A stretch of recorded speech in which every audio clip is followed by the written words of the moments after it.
அந்த மகாதேவனை வணங்குனா போதும், இந்த ஒரு தெய்வத்தை வணங்குனா போதும், இத்தனை தெய்வத்தை வணங்குறதுக்கு சமம் அப்படின்னு சொல்லுவாங்க.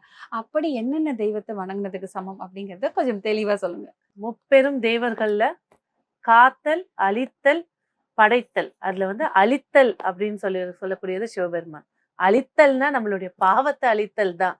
அவர் தான் இறப்ப கொடுப்பாருன்னு கிடையாது. இல்ல எல்லாரும் மைண்ட்லயே அதான் இருக்கும். இல்ல சிவபெருமான் சுடுகாட்டுல தான் இருப்பாரு, அவர் அழிக்கிற வேலை பண்றது அவரோட வேலை அப்படிங்கிற மைண்ட் செட். சுடுகாட்டுல இருக்கக்கூடிய பிணங்களுக்கு பாவத்தை அழிச்சு மோட்சத்தை கொடுக்கக்கூடியவர் தான் சிவபெருமான். சிறப்பு சிறப்பு. அதுதான் சிவபெருமான். சிவ தாண்டவம் நடந்தது அந்த இடத்துலதான்.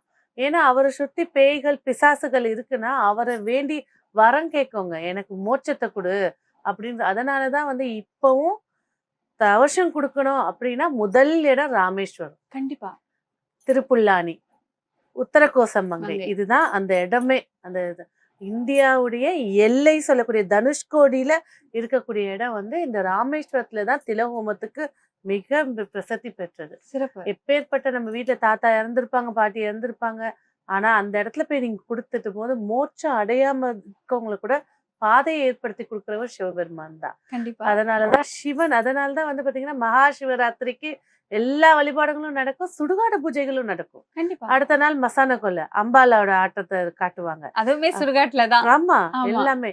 ஏன்னா வாழ்க்கையுடைய தொடக்கம் நம்ம நல்ல மாட மாளிகையில வசதியில எல்லாம் இருந்தாலும் இந்த ஒரு நிகழ்வுகள் பாத்தீங்கன்னா இறந்தாலும் நீ நல்ல இடத்துல போய் உட்காரணும் அப்படிங்கிறத சுட்டி காட்டக்கூடியதுதான் இது எல்லாமே.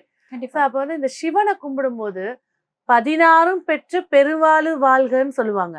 அந்த 16 செல்வங்களுக்குரிய முதல் தெய்வமே சிவபெருமான் தான். சிறப்பு. ஏன்னா சிவபெருமான் கிட்ட எல்லாரும் நினைச்சுக்குவாங்க, என்ன பாருங்க அறிவு இல்லாம விஷத்தை குடிச்சிட்டு உட்கார்ந்துட்டாங்க. நிறைய பேர் சிவனை திட்டுறவங்களும் இருக்காங்க.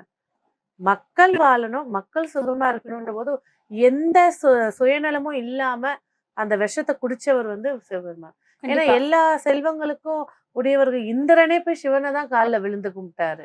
அப்ப சிவனை நீங்க கும்பிடும் போது மகாலட்சுமி, இந்திரனு, முருகப்பெருமானு, முனீஸ்வரர், எல்லா காவல் தெய்வங்கள் எல்லாமே சிவபெருமானோட கட்டுக்குள்ளதான் வருவாங்க. அவங்க கட்டுப்பாட்டுக்குள்ளதான் இருப்பாங்க. ஆமா. குலதெய்வத்துக்கு தலைவன் யாருன்னா சிவபெருமான் தான்.